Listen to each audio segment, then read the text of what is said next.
Welcome, everybody, to another episode of the Ontarian Podcast. I'm your host, Leah Dalton. Right on, we got a great episode today. I'm really looking forward to this one. I've listened to this man, feels like forever ago now, but yeah, I'm back in kind of the starting days of getting into the train movement. I think my first time hearing you speak was on Alpha Vedic, if I'm not mistaken. Um, but yeah, sold us some fantastic work. We're gonna have a fantastic episode today, getting some pretty cool topics, I think, some topics that we might not have covered too in depth. So I'm really looking forward to introducing them and kind of digging into them a little bit. If you're new around here, consider following the show or subscribing. And if you like the show, give us a review or a comment. That'd be much appreciated. But always sharing is the best way to help support us. So we appreciate you all. Mr. Luckman, thank you so much for coming on the show today. Thank you for having me, Liev. It's really good to be here. Definitely, yeah. So the first question I ask all my guests is, I have this introductory question: what is health? And I kind of get you to define health. You can take it any direction that you'd like, what it means to you, how it manifests, what it looks like, how to be healthy. You can take it any way you want. So what is health? Yeah, I was aware that you were going to ask that, and it's certainly a subject I've written a lot about in my books and written a lot about in articles and spoken about. And I have different takes on it depending on what level you're looking at. There's the idea of being symptom free. If you have problems, issues that you're trying to address, I tend to think of that as curing, but not healing. That's curing. And then there's the idea of being physically fit and having physical wellness, and that's a level of relative health. I would say uh, beside that, or even beyond that, is being more robustly healthy on a mental and emotional level. And so we're still talking about health. And then when you begin getting into more of a spiritual area and into more, let's say, esoteric territory, we can start actually changing our terminology and talking about holing. So instead of healing, we're holing. We're actually going back to some roots of the word healing, to heal, to make whole. So holing for me is an entirely different enchilada that we can certainly talk about. It's the subject of my new book, which I'm about to announce literally any day now. I'm going to be announcing the title and doing a cover reveal over on my Substack at saulluckman.substack.com. So please stop by and check out what I'm up to. It's an amazing book, and it's really about this subject matter. Amazing. Yeah, that's so cool. I'd love to hear a little bit more about this holing, and the one thing that kind of came to mind was, you broke it down really nicely, the different levels of how we can look at it. Um, I'm interested about your thoughts on, the interconnectedness of it all as well. Like sometimes I find, it can be very difficult for someone to be physically healthy if they're not emotionally or physically healthy as well. Curious about your thoughts on that, and then maybe we can get into the holing aspect. I think that's beautiful and well put. Well, thanks. Yeah, I mean, it's a good question. You know, in my work, I do a type of sound healing that's designed to help people reset their bioenergy blueprint. The idea being that the blueprint is what holds the different programs, in a sense, the patterns that you're running, and the blueprint can be damaged by toxicity and by trauma and by other factors. So if you can reset the blueprint, you can achieve a lot of healing. So I've worked with people, I've worked literally with thousands of people for over 2 decades now, uh, people from all over the world. And I've sort of seen it all in a way at this point in time. I mean, no one really has, but it feels like that.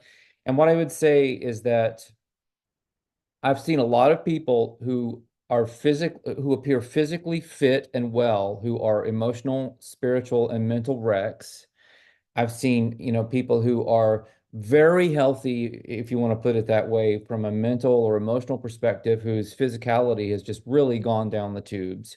So I don't necessarily feel that when we define health, looking at the general population, we can assume that because a person appears okay in one area, they're going to be okay in other areas. I think that's the goal. That's the ideal, to if you're coming at this from a holistic and organic perspective, which I am, and I gather you are to a large degree, we would love to see that. We would love to see that in other people. We would love to see it in ourselves. And if enough people were healed in that way, I think we would be having a very different world conversation right now. But that's not where we are. We're dealing with fragmentation. We're dealing with systematic trauma in our species. We're dealing with all kinds of issues that are very, very difficult to surmount.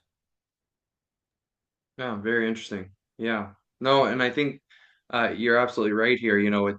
Disease, tends to actually manifest on one plane, right? You see, but sometimes there are comorbid disorders, of course, but oftentimes you see it kind of manifest come out in one of these planes. So I think that's a really interesting thing. Um, Back to the concept of holing, you're kind of almost beyond you've transcended the physical realm and even maybe the emotional, psychological realm. Um, what role do you think that plays in the overall health of the individual? Because we had an interesting guest on that talked about a spirit first approach. Instead of a mind, body, spirit, we should address the spirit first, and then pieces tend to align. Any thoughts on that, or maybe just an expansion on this polling idea? Oh yeah, that's really, really interesting. I've occasionally toyed around with the idea of, changing my phrasing to something like spirit, mind, body, but then I think people would just get confused. I resonate with that a lot. I do come from that perspective. And when I'm talking about the bioenergy blueprint, I'm tiptoeing around the territory of the spirit. This is kind of the aura. This is your energy body that we're talking about. It's the other you that exists in time space. To the extent that you exist in space time, you're really interfacing with a part of yourself when you're working with your aura, your bioenergy template, your biofield, as a lot of people like to say these days. In terms of where this goes, or where it can go, I mean, first of all, I'm for a I don't know if you're familiar with the terminology. This works in writing and in certain other endeavors, to go wide versus to go narrow. Like, what's your focus in publishing? Is it to go narrow and try to get on the algorithm on Amazon and really be successful, or is it to go wide and hit all kinds of different audiences? And I think my approach to healing and holing is to go wide, is to work on all different aspects of my body. So I think there's a tendency when people go too spiritual to forget that they have a body, and that the body needs to be worked out and it needs to be challenged. Even as you get older, there are very appropriate ways to create positive muscle building stress on the body, even when you're in your 50s, 60s, and 70s, right? And beyond, for that matter. So I would not say ignore the body. I would not say ignore eating or eating good food. But then there again, we get into an amazingly contentious territory where almost every single person has a different idea of what that means. When I say that, I mean eat what is right for you and your in a sense, your cravings, what your body's actually asking for. But people will say, but I'm craving bad things. And I would say it's because your bioenergy blueprint is screwed up. Let's just correct that and you'll start craving the right things, because that's your mind. The thing in your head is your brain. Your mind is the bioenergy blueprint. So we have to actually work at a more fundamental level to correct the dysfunctions, in your life. But this can be done. In terms of, if you'll just let me just stay on my soapbox for just one more minute, in terms of the spiritual aspect, when you begin to get into holing, we're actually at that point, we would need to talk about what is this place that we're in, what is this world, and what lies outside this world, what is this life and what lies beyond this life, what is this human form, what does it mean to be a person, and what does it mean to actually transcend that and go to the next level of what you might think of as evolution of the species. These are pretty heavy duty topics for a lot of people, and they get into metaphysics and esoterics and the occult, but that's the terrain that I'm currently working in. Amazing, very interesting. Yeah, that's probably a whole conversation in itself. Probably books and books can be written about that as well. Absolutely. Um, really, really cool. And I think that you make an important point that we've been kind of exploring a lot on this page here. There seems to be this movement towards this negation of our physical realm and our physical body. Um, almost, like certain schools of thoughts might even push the idea that, um, it's not important at all what you put in your body. Rather, it's just it's the intention or the thought behind it or different things like that, right? So the negation of the body is, I think, can be a corrosive idea. And I think that there are a lot of people in schools out there now kind of pushing this, right? It doesn't matter what we do in the physical realm, if as long as you're spiritually aligned or healthy or whole. Um, so I think that's an important point. We've been talking about that a lot, and I think that is something that's really hitting home here for a lot of the listeners. And um, then again, there's no part of us or level to us that can be ignored, right? So, you know, I'm just thinking back on our episode with Daniel Roitas for all the listeners, even though the physical realm is of utmost importance, right? Psychological factors and traumas still play a role in our overall health, right? Same as our spirit. And you mentioned the bioenergy blueprint, which I want to dig into a little bit more. Um, you know, there's still something there that's beyond the physical as well that needs to be considered in healing, right? Because um, everything's connected, and you know, each of these play maybe a separate role together in some sort of abstract way, but there's certainly importance to looking at each level of it. Um, so maybe a little bit more on this bioenergy blueprint. You mentioned the mind is the bioenergy blueprint.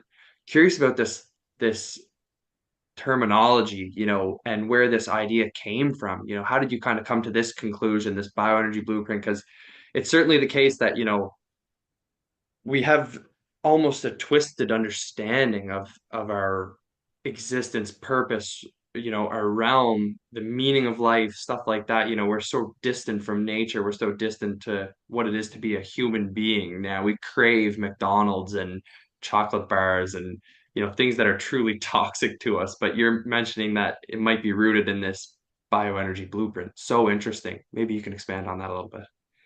Are you familiar? I mean, by the way, I interviewed Daniel a year or two ago. Really, really good guy. Great guy.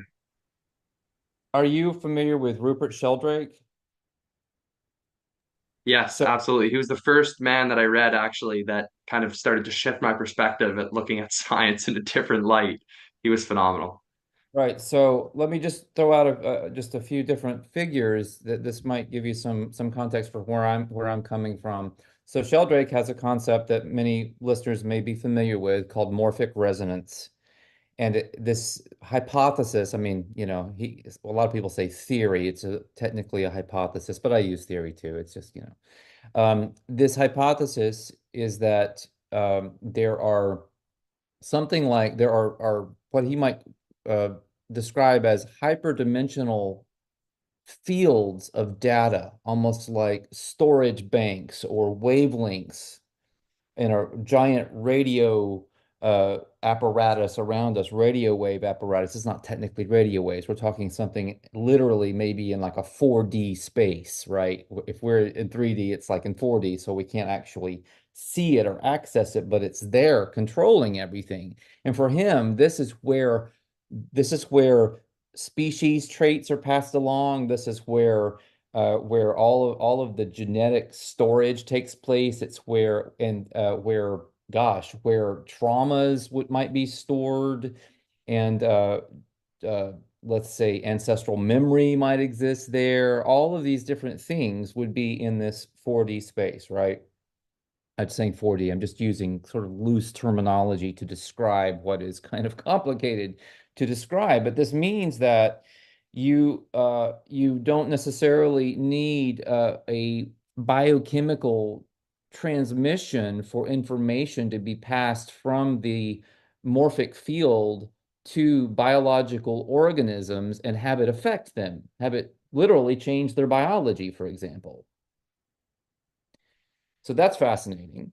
You have another scientist who died a few years ago, unfortunately, a Russian scientist named Petr Garayev, who had done fascinating research in what he called wave genetics. It had a very similar concept that we have a kind of 4D realm of blueprints or templates that is where all of the information that creates our so-called material reality is stored. And so he did experiments where he could literally use energy waves that were modulated to language frequencies, and he could make a a salamander embryo change into a frog or vice versa, just by downloading different coding from the 4D realm. Unbelievable. It's I, there's an I that's I'm not it's familiar with his actually work. been replicated. There's another scientist who's still alive, I believe. I'm not 100% sure, named Vladimir Poponin, who did work with him. Then you have research. I forget this guy's name. It starts with an O. I wrote about him in Conscious Healing, but he does these hermetically sealed containers that have just been, kind of sandblasted with heat, and all they have is like sand and water in them. There's no biological information. They're hermetically sealed, and then basically they're exposed to maybe nothing, but maybe the sun or something like that, and they start growing organisms. It just shouldn't be happening. There is something else going on here that can really only logically be explained by a different informational realm that isn't taken into account in our physics and our biology models. Yeah, absolutely. That was one of the things that drove me out of you know organized academia. I studied biochem and molecular biology, and I came into this idea, the train, you know, and that kind of propelled my shift in perspective, I guess. Um, I was largely dissatisfied with the biochemical model. It's just terrible through and through. So Sheldrake's work was fantastic. I can't wait to dig into this work of these Russian scientists you mentioned. I'll have to go back and get the names. It's a Um, Peter Garayev, Vladimir Poponin. If you go over to my Substack, it's saulluckman.substack.com. There's also some articles by a physicist named Richard Allen Miller. He created Northwest Botanical some years ago. I mean, he's a very broad thinking fellow, wonderful, wonderful guy, and he has written some books. And he and some other scientists published a paper all the way back in 1975. It's called A Holographic Concept of Reality, and that's on my Substack, A Holographic Concept of Reality. And it goes into all of this and how reality, what we call reality, can basically be seen as a kind of holographic lattice where, it's literally the holograph is what's programming the genetics all the way through. And it's not that the genetics is giving rise to the holograph in this model, it's that the holograph is actually giving rise to the genetics, and then the genetics is giving rise to cells and organisms, right? So it's absolutely fascinating. We're back to the biofield, we're back to the mind, or that whatever that thing is that thinks us into existence from another realm. mhm. Wow, amazing. Are we tiptoeing into the field of alchemy here at all? Well, my new book is on alchemy. I've got I'll give you that much. Yes, it's definitely on alchemy, but it's not on alchemy as a kind of pseudo chemical science. It's on inner alchemy. My position is that alchemy was, for various reasons, uh, painted in a certain way so as to be misunderstood. There were people who just had no idea, going back to the medieval times, what they were talking about. So they thought it was a kind of chemistry, and they were writing these arcane texts that were part poetry and part hooey, with a little bit of pseudoscience thrown in, if you want to look at it that way. But you had much more serious inner alchemists who understood what alchemy was, and alchemy is the cultivation of personal power so that you can actually ultimately live forever. Or that's the ultimate goal of alchemy. Part of me thinks those texts were intentionally written in that way to be misleading. Uh, because the concept of what you're discussing, I would completely agree that that's what true alchemy is. I think that for the individual, they have to see past that the the material way that it was written, right? They have to kind of read between the lines.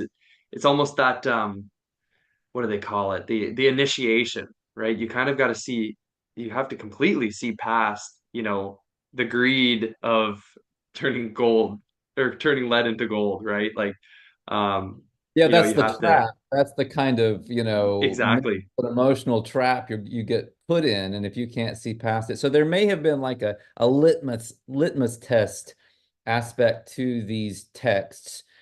I'll also say, however, there was also the very real threat of the church coming down on people who were, identifying as alchemists. So they were afraid that they would be hunted down and tortured, basically. And so even real alchemists weren't like giving away the farm in what they said and wrote. It just wasn't happening. It's only been, I mean, really, in the last century or so that people have been able to speak more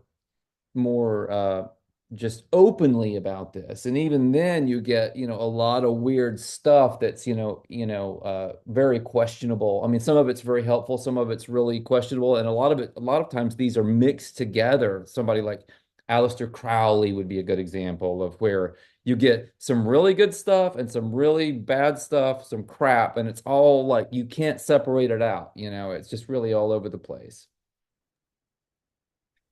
I took a history of alchemy course actually in university, and it was a fantastic course.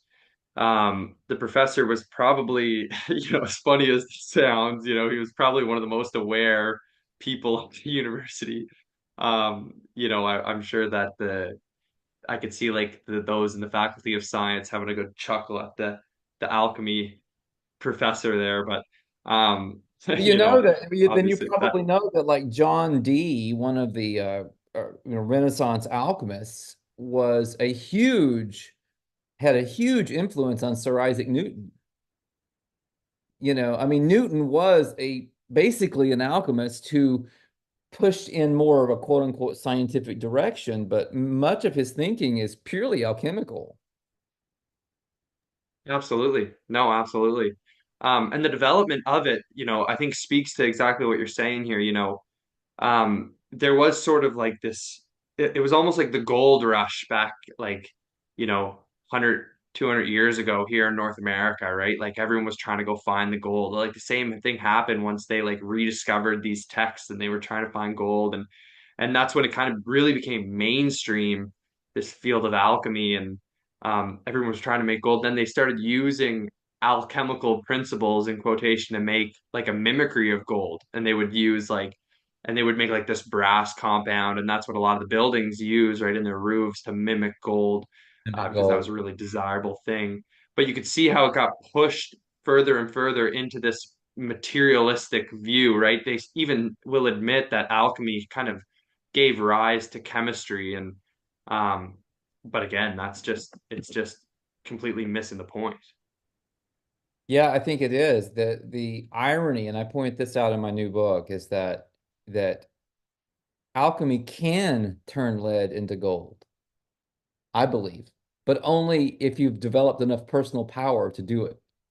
So the spiritual side of it, the holding aspect of it, to go back to an earlier point in this discussion, is paramount because without that, you actually can't create the type of energy body for the storage of that type of energy, which is pretty serious, to be able to do what I'm describing. And to give you a current real world example, science has figured out how to turn essentially lead into gold. They can use very strong nuclear energy and beam it, for long enough at just crude matter, and it will turn into gold. But it's tiny amounts of gold for all of the energy expenditure. It's not even practical. You would go bankrupt doing this. You wouldn't make money. So that gives you some idea of how much power you need as an alchemist to be able to do what's being described here. Yeah, I agree. It would be a tremendous amount of power, and it would take a tremendous amount of responsibility to have that power. Um, Peter Parker, Spider-Man. I know. I'm thinking of my best buddy right now. He's gonna love that.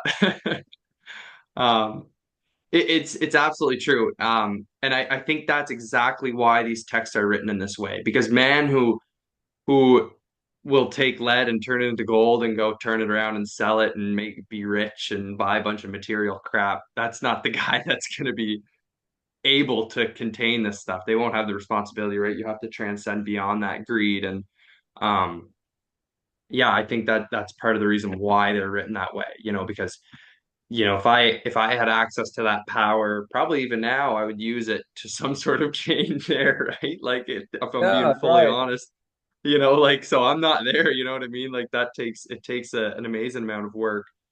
Um, so this work, how do you approach this work? Because I studied Jung a lot, and his take on alchemy always really intrigued me, and his idea of individuation, to kind of becoming a whole individual in a way, really always intrigued me. Now, maybe he was stuck too much in the psychological realm, um, but this idea, this alchemical transformation of the self, what are some things that a listener could do to kind of propel themselves on this journey? You mentioned like sound healing. That's a pretty cool topic. We haven't discussed that all on the podcast yet. Oh yeah, well that would certainly be something one could do, but just to kind of reel it in for a minute and to give people a bit of a sneak peek into the world of this new book, because it's about this exact topic. We're all over it. We're just all over it. It's amazing. The There's a lot that you cannot do, and you could start by just not doing a lot of things. So what do I mean by that? I mean, in order to begin that long process of holing, take you a very long time probably to do this. And I'm not saying that I've completely done it. I'm in my own process with it for sure. So just to be very clear about that. But we can't go inside to do this inner work, the inner alchemy, the inner shadow work, if we are totally plugged into the outside.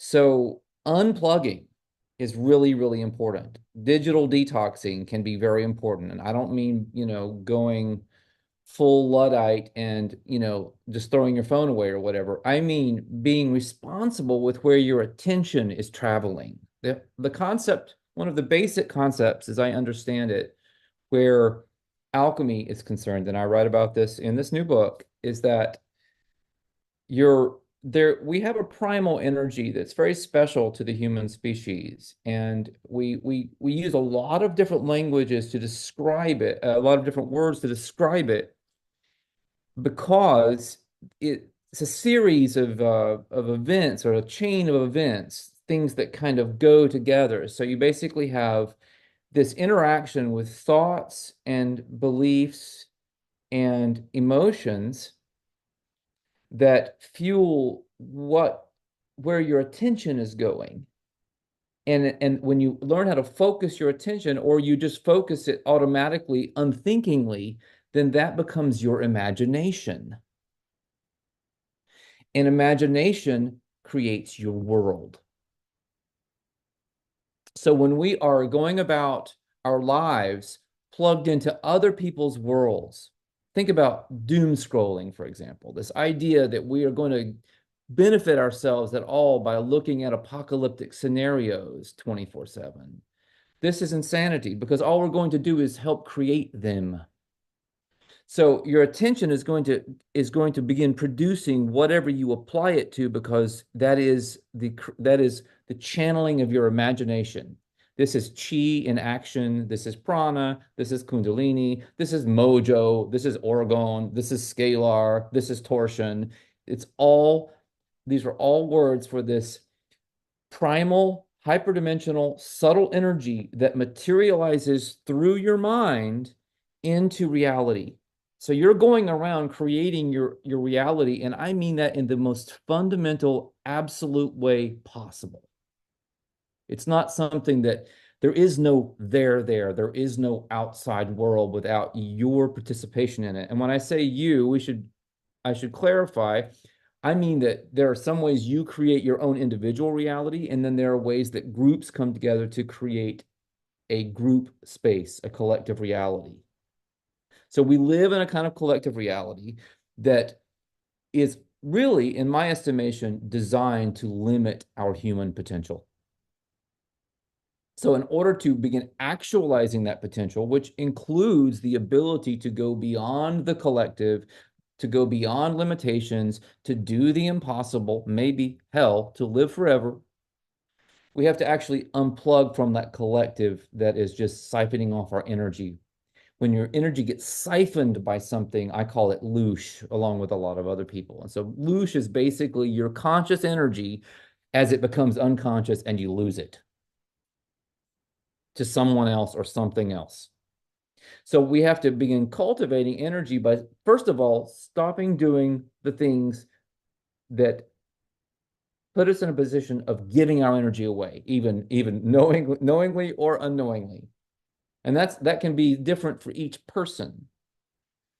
So imagine the places where you feel depleted. Imagine the scenarios where your energy is drained. Imagine family get-togethers. Imagine sporting events. I don't know. Imagine politics right now or religion, all of these places where a lot of people feel that their energy is just sucked out of them by some incredibly large force. And I'm here to tell you, it is being sucked out of you by an incredibly large and powerful force. And that's one of the subjects of my new book. So you have to actually take responsibility for shepherding your energy and to stop losing it. That's the first step. Once you begin doing that, you can actually cultivate energy. And there's different strategies for doing that. There's different shamanic strategies having to do with things like recapitulation, which is basically a revisiting of past traumas and events in your life and kind of reclaiming the energy that you lost there.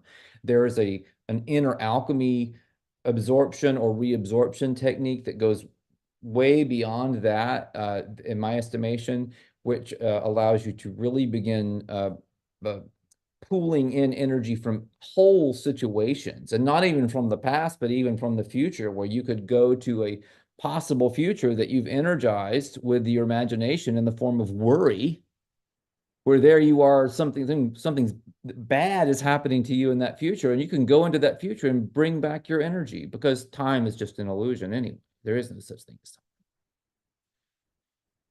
And Yeah, beyond that, absolutely. Please. beyond that, there are very straightforward ways of shoring up your energy. The thing that I do for that purpose is called regenetics, the regenetics method. Let's hear more about that regenetics method. That sounds really cool.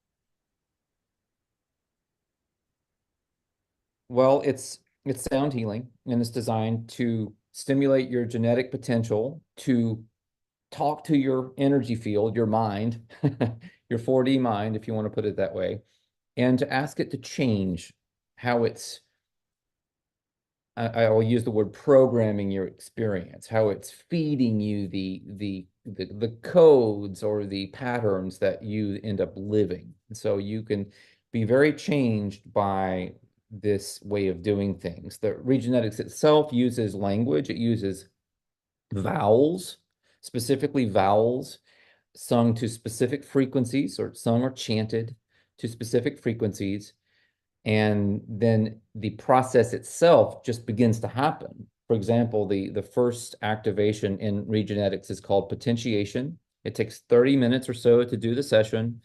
And once it gets going, it just rolls out for about 42 weeks without your doing anything else. It just happens as you're going about your life. that's very interesting because it's like a gestation cycle. It's kind of a rebirth period of time where your energy is being re-scripted. Very interesting. Yeah. You know, I think in all of that, I think you've given uh, actually a really pragmatic map on, moving forward. That unplugging piece is huge. And it occurs in many ways, as you mentioned, and beyond social media. Social media is a big one for a lot of people. They got to get Sure. off their phone. Um, but in a way, almost, even participating in just the way, unconsciously participating in the way that things are structured now, like um, working jobs that you hate and feeling like you need certain things that you don't need, right? Kind of tuning back in. And I think for me, one of the biggest ways that that happened, and I would say that this is almost universal, is getting back into nature, experiencing a little bit of discomfort in nature. And um, I feel like that would align really well here in this discussion, getting back out and experiencing nature for what it is, um, the real human experience in a way, right? And suffering a little bit. And um, I think that's a big piece. I think that's a big piece that teaches a lot of the things that you're kind of discussing here too, which I think is really interesting. Um, No doubt. I mean, one of the figures, one of the people that I cited as an example of someone who was doing this at some other point in history is Thoreau, who he went and lived in the woods in a little cabin, and he basically figured out how to only work 1 day a week, and that was all he needed to do to make enough to live on, relatively comfortably. And then he spent the rest of his time walking in the woods and writing.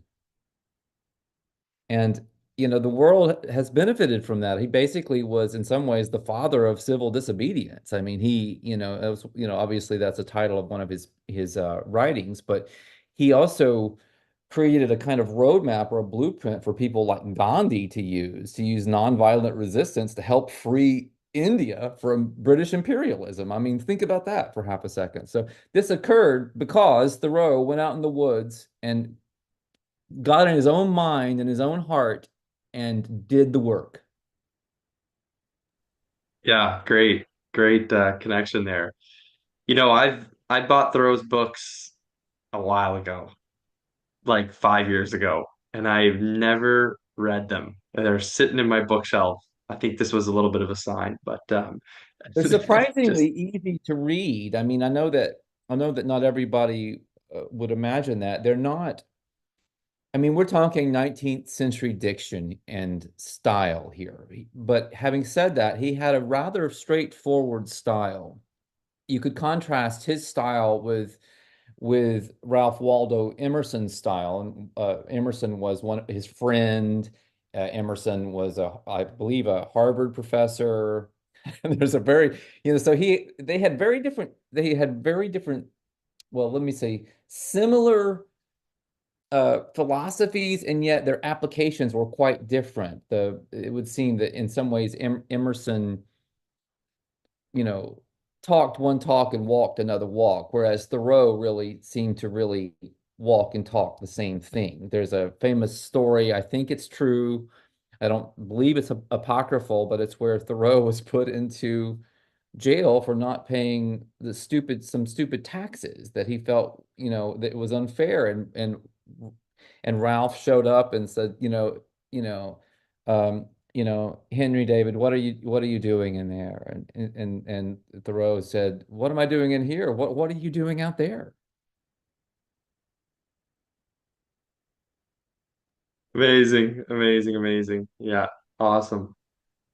No, this has been a fantastic discussion, and I think we've covered some amazing points that we haven't necessarily got too deep into before. So I'm really, really happy about that and grateful about that. And I think we've pointed out, you know, you made some great points earlier when you're speaking of, the our external world not even existing without our internal world. And this has been spoken about in depth. So many people have written about this through history, through time. Um, that we quite literally do create our reality. Um, and I think for me, this was one of those, ideas that even pushed me into this, negation of the physical realm. And I think that I suspect that that's probably why many other schools are pushed to this belief, um, because it would seem to make sense, but um, it's just we can't ignore any level of our being, and I think that's a really important point that I just kind of wanted to wrap up on for me at least. I want to ask for your final thoughts here in a moment, but that's just something that kind of stood out to me and something I've been thinking a lot about lately.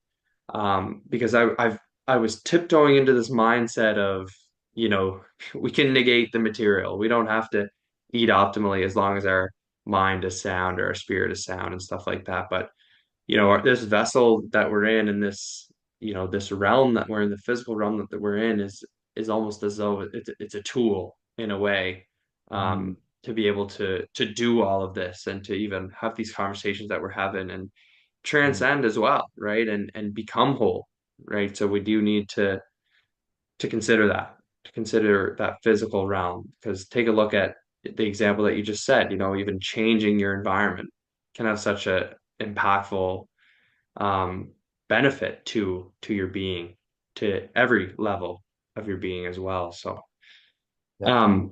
any final thoughts that you want to share? Anything you want to add here now, and anything you want to add that you might have missed in the episode? Now's the time.